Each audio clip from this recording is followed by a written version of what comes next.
the doubt, they counting me out, I'm getting it in, yeah. No time for no loss, I'm paying the cost, I'm in it to win, yeah. Refuse, mine, it can't be diffused. If you ain't thinking the same, then we playing by different rules.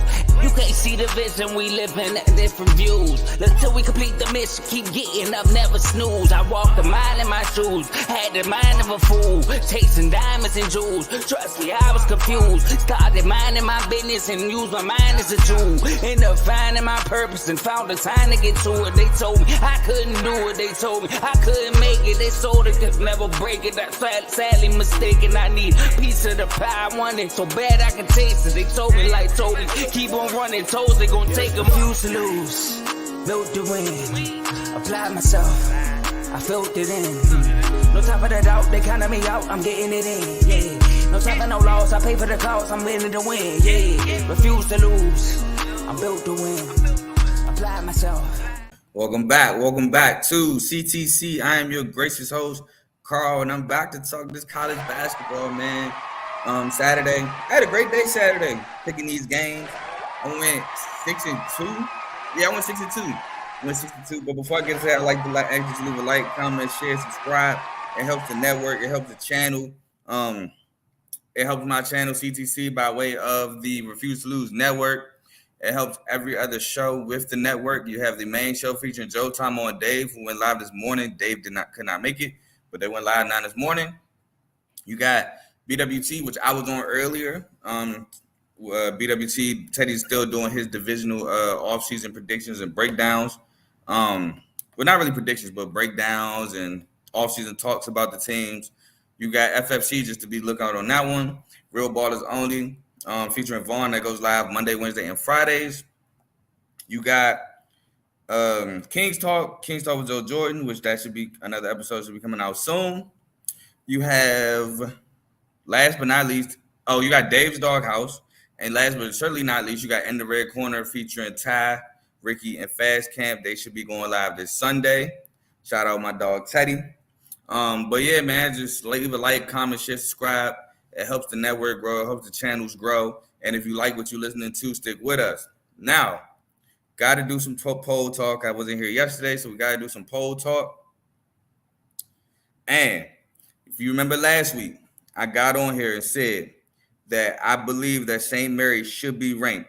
Now, St. Mary's not only went from unranked to ranked, St. Mary's went from unranked to ranked 18th in the country. So they went from unranked to top 20. So shout out to St. Mary's for them to, get ranked and prove me right. Indiana State, if you remember, I say Indiana State, I'm cool with them being the 28th. Not only are they now ranked, they're ranked 23rd in the country. So I've been giving Indiana State love all year. So shout out for them to crack the top 25. Not Purdue. UConn holds stand at number 1. Purdue, I believe, holds stand at number 2. Houston now takes the 3rd spot.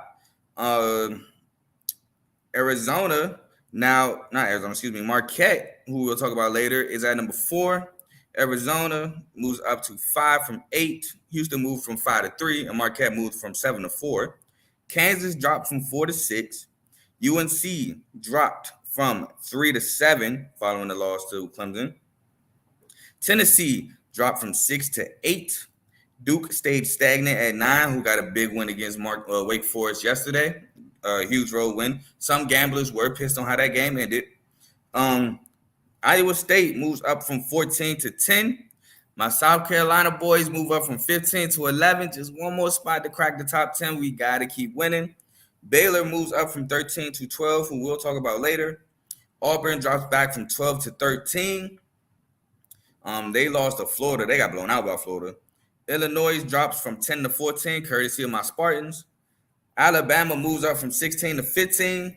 Dayton moves up from 18 to 16, even though they lost Friday. It's a little puzzling there. I don't understand how they lose to VCU on the road by 2. I don't really remember them taking the lead. It looks like VCU had control of that game throughout the entirety of the game. But they move up 2 spots. Questionable there. Creighton moves up from 19 to 17. Like I said, St. Mary's moves up from unranked to 18. BYU moves up from 21 to 19. Wisconsin drops from 11 to 20, suffering its fourth loss in a row. Honestly, I think Wisconsin should have dropped out to 25.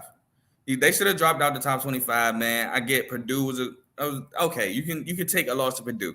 Purdue is looking like one of the best teams in college basketball, like it did last year. You could take a loss to Purdue. Losing to Michigan and Rutgers, unacceptable. Unacceptable. And especially getting blown out by Rutgers. Rutgers dominated Wisconsin. That is unacceptable. Michigan, unacceptable. They lost another one in between Michigan and Purdue. Oh, and they lost to Nebraska. They lost to Nebraska, which that's not a bad loss. Nebraska at home is not a bad loss. But you have two bad losses after taking two other L's. I think they should have dropped from the rankings. That's just my opinion. UVA goes from unranked to 21st, which is a really solid move. UVA could have definitely took Wisconsin spot at 20. Kentucky drops from 17 to 22 following the loss to Gonzaga, one of my two losses on Saturday.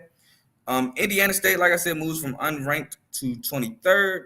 FAU drops from 20 to 24th, mainly because they lost that barn burner of a game against UAB in overtime. What a great game that was. That was Thursday night. Now, Sunday, prior to the Super Bowl, they did beat Wichita State, but it took overtime in a close game. Well, FAU pulled out late. Like, they won by 13, but the entirety of the game was close. I'm not too mad at FAU, but other teams can have arguments that FAU's in basically because they made the Final Four last year. And Oklahoma goes from unranked to 25th. I wouldn't have been mad if Oklahoma hops FAU. FAU does. Let's see here. They got a loss, like I said, UAB, but that's not bad. They still can't beat UAB at home. They have a loss to Charlotte, which is a really good American team. At the time, people considered that a bad loss, but now it's not looked at that way. They lost to Florida Gulf Coast, but they have a win against Arizona. They have a loss to Illinois, but these are all early in the year. So FAU at 24 is fine, considering the fact that they were on a 1, 2, 3, 4, 5, 6, 7 game win streak after the loss to Charlotte. So that's fine. That's fine there. Some teams that I would consider to replace Wisconsin. Utah State. I know they just came off of a huge win against Boise State. Colorado State has now won 4 straight, I believe. I will talk about them later. Texas Tech, which I think now they will jump in if they can hold on to. Let's see who Texas Tech plays next. Because Texas Tech is coming off of a blowout win against Kansas last night. Just assaulted Kansas from 3 last night. Kansas had no answer. Kevin McCullough was a huge blow for that team. Hunter Dickinson was basically non-existent last night. Darion Williams, the transfer from Nevada off the bench, went crazy for Texas Tech for 30. It was just a 3-point assault, like I said, man. Texas Tech from the jump just could not miss from 3 and went on to blow out Kansas in Rupp Arena. Not Rupp Arena. Rupp Arena is Kentucky. I'm tripping. And I don't know what Texas Tech Arena is called. Matter of fact, I'm looking it up right now. It is United Supermarkets Arena. So in Lubbock. So Rupp, I don't know where Rupp came from. That's Kentucky. I don't know why I just said that. But let's see. Texas Tech next game is against Iowa State. Ooh. It's gonna be tough. It's in Ames too. It's gonna be tough to crack that top 25 going on the road in Ames. But if they can get it done, they for sure will crack the top 25. They lose, probably won't. Utah State. Let's see who they play, because they need some resume builders after beating Boise State badly to take sole possession, by the way, of the Mountain West Conference. They are a game in front of everybody. Mountain West Conference looking real like a logjam. Once you get past Utah State, you got ties with San Diego State and Colorado State, and I think New Mexico is up there tied, and it's just a lot. It's a log jam for second place. Nevada's only a game and a half behind because they haven't played as many. They're down a game, so it's a log jam. Okay, so yeah, Nevada did beat Utah State, and that's why they unranked. But Utah State has a chance to get back in the column going against Wyoming. Colorado State 2-1 resume building win. Wyoming not so much.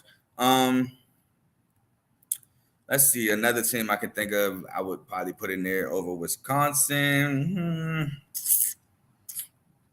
I don't know. It's tough. It's tough, but I would definitely drop Wisconsin. Like I said, full games, losing streak. They gotta win another one. Like they gotta prove it at this point. Like, nah, I get it, but nah, you gotta prove it at this point. Like I said, those two L's after the Purdue game is just absolutely can't have. It's unacceptable. Maybe Washington State. Washington State coming off a big win against Oregon. I gotta remember. I can't remember if they won prior to the Oregon game, but a road win against Oregon was spectacular. Like I said, Colorado State is another team I would throw up there. Let's see real quick at Washington State. Washington State, I know, like I said, huge win on the road against Oregon. Was that Saturday? Yeah, that had to be Saturday because Friday was only 3 games. Why can't I find it? Let's see. Should be coming up right now. Where is this game at? So I know Oregon beat Washington and then lost to Washington State. Why can't I find this game? I know what I'm about to do. Narrow it down. Boom. Oh, let's go to last Saturday. Here we go. Washington State. They beat Oregon State. So 2-3. That's 3 games straight because they beat Washington. 4. They're on a 5-game win streak with wins against Utah, Colorado, Oregon, Oregon State, and Washington. Currently with a record of 18-6, and currently second place, 1 game behind Arizona in the Pac-12. For sure should be ranked over Wisconsin. I found my team right there. Washington State should be ranked. Now, should they be ranked 20th? No, probably not. Maybe in that 22 to 25 range. Maybe move some teams up. Like I said, UVA for sure could hop to Wisconsin. But I think Wisconsin should drop and Washington State should drop in the top 25. So, but that's enough of this poll talk. Let's get into these games because I got 30 minutes before tip-off between Butler and Marquette. And that is the first game I wanted to talk about, Butler versus Marquette. Marquette is ranked 4th in the country at Butler, 6:30 on Fox Sports 1. Marquette led by Tyler Kolek, 15.6 points per game, 4.9 rebounds per game, and 7.5 assists per game, with even 1.7 steals per game. Cam Jones, 14.5 points per game. Also, Iguodaro, 14.1 points per game and 7.3 rebounds per game. Key bench players equaling Ben Gold and Chase Ross. Marquette is 18-5, 9-3 in the Big East. They're behind UConn. They lost to Butler the one time they played so far at home, 69-62, and they're 5-3 on the road. Meanwhile, Butler is led by Pierre Brooks, the transfer from out of Michigan State, 15.8 points per game, 4.5 rebounds per game. DJ Davis averaging 14.5 points per game, and Jamel Telford averaging 14.4 points per game and 4.7 rebounds per game. Their key bench players is the big fella Andre Screen and Landon Moore, 16-8 in total, 7-6 in the Big East, won 4 of their last 5, and then 11-2 at home. And for that reason, I'm going with the upset, man. Going with the upset, I'm going with Butler. Butler at home is always a tough opponent. No matter who they're playing, they're a tough out. They play well at home. That home crowd gets them going. Like I said, 11-2 at home. They already got the upper hand beating Marquette. And I don't think Marquette is as good on the road as they are at home. Road game for Marquette, I'm going to go with Butler to win. I think Andre Screen and Jalen Thomas is going to be a problem. Now, I think also Iguodaro is the best big in this game, just like I think Tyler Kolek is the best guard in this game. But overall, as a team, I think that Butler at home is going to prove to be too much. I'll take Butler in this matchup. Moving on. We move on to Iowa State, 10th ranked Iowa State at Cincinnati. And shockingly, in my opinion, again, Cincinnati is the favorite. Last time I covered the Iowa State game, it was against Texas. I believe I don't think I covered the Iowa State game Saturday. Maybe I did. Maybe that was Saturday. Because last time I remember covering Iowa State, they were road dogs against Texas, and they beat Texas. Here we go right here on 2/6/24. So that was what's today? 13th. Oh, that was last Tuesday. Excuse me.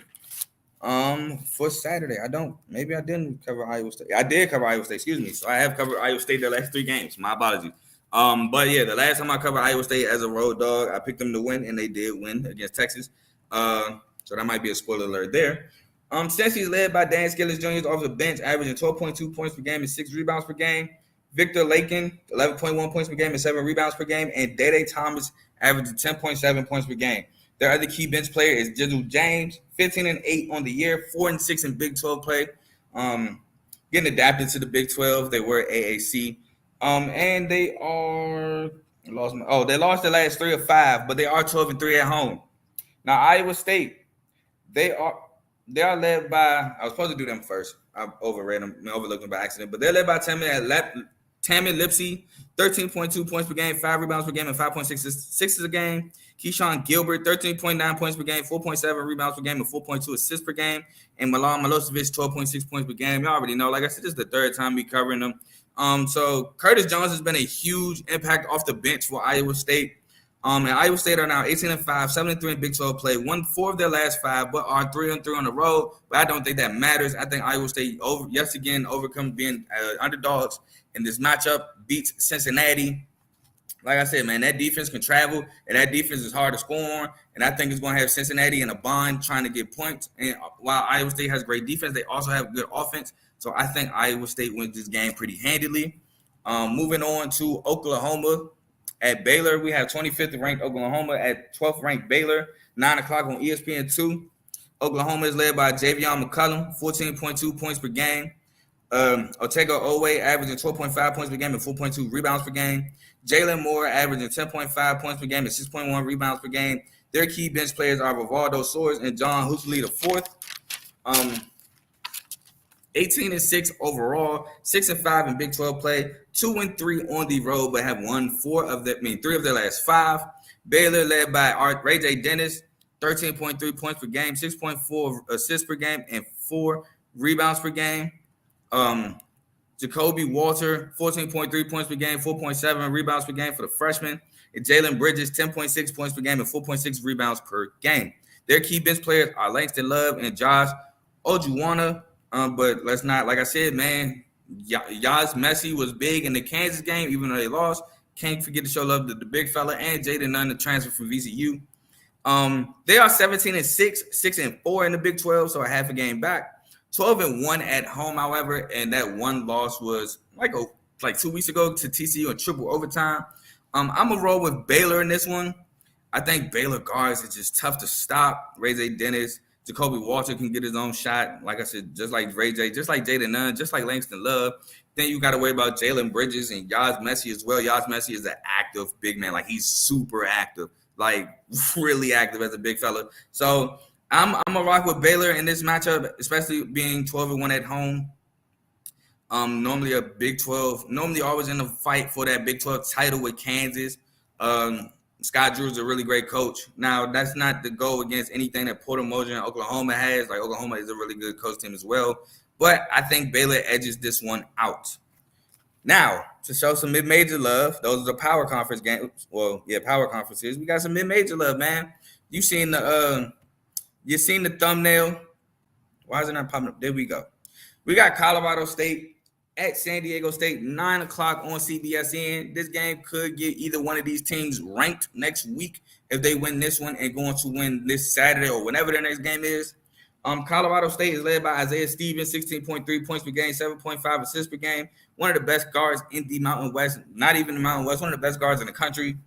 Nick Clifford, 13.4 points per game and 7.1 rebounds per game. And Joel Scott, 11.9 points per game, 5.7 rebounds per game. Their key bench players are Jalen Lake and Joe Palmer. We can't forget to show love to Josiah Strong, the guard, number 3. San Diego State led by Jaden Ledee, 20 points per game, 8.6 rebounds per game. Reese Dixon Waters, 11.6 points per game, transfer from USC. And Michael Parrish, 10.3 points per game, 4.1 rebounds per game. Key bench players being Darion Trammell, my guy from University of Seattle, and Jay Powell. And not to forget about Lamont Butler, one of the heroes of last year's Final Four team.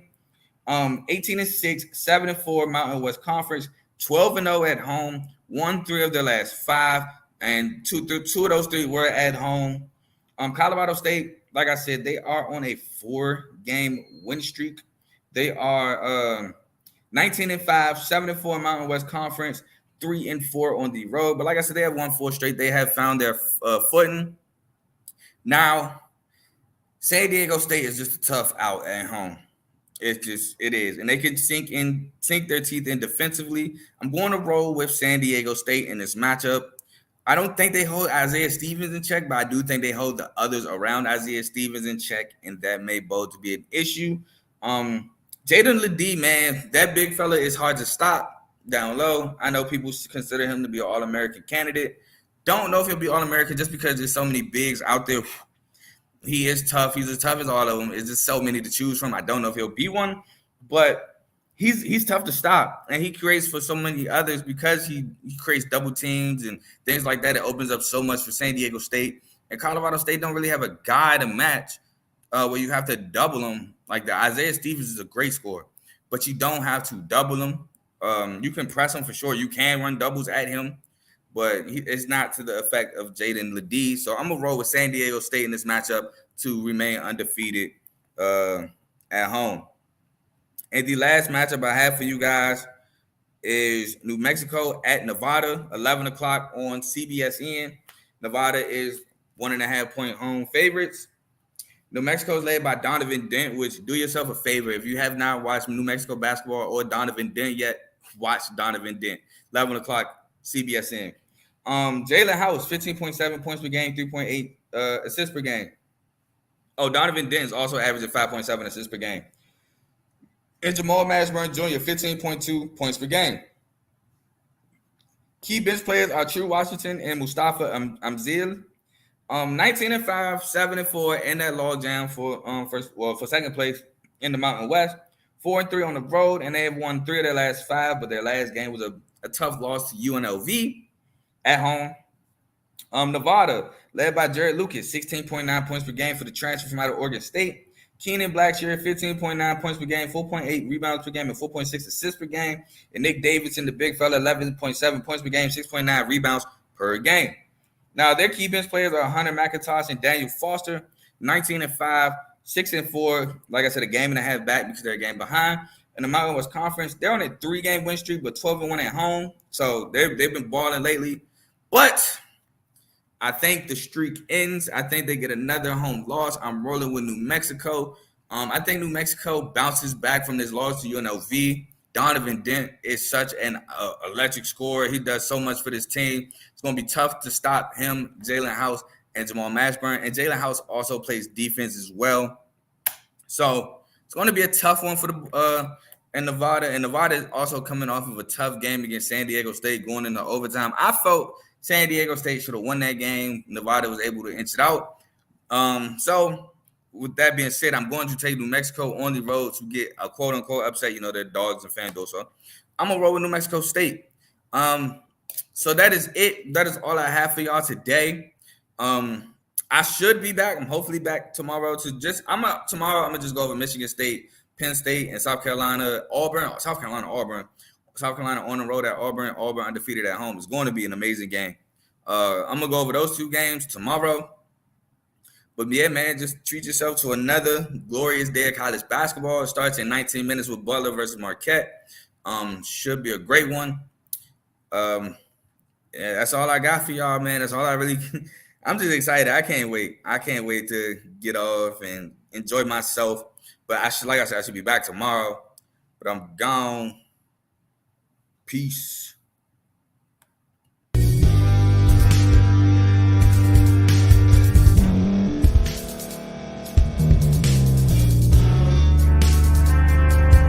Thank you for staying to the end. If you're watching this on YouTube, please like this video, subscribe, and also hit that notification button so you can be notified next time we put out a video. If you're listening on any podcast platform, subscribe and hit that notification button, y'all, so you can be notified we put out another podcast audio. And last but not least, hit that share button. No matter what you're listening to or watching it, hit that share button and send it to somebody that you know that would love to watch this episode you just listened to. So once again, thank you for staying to the end, and we'll see y'all at the next episode.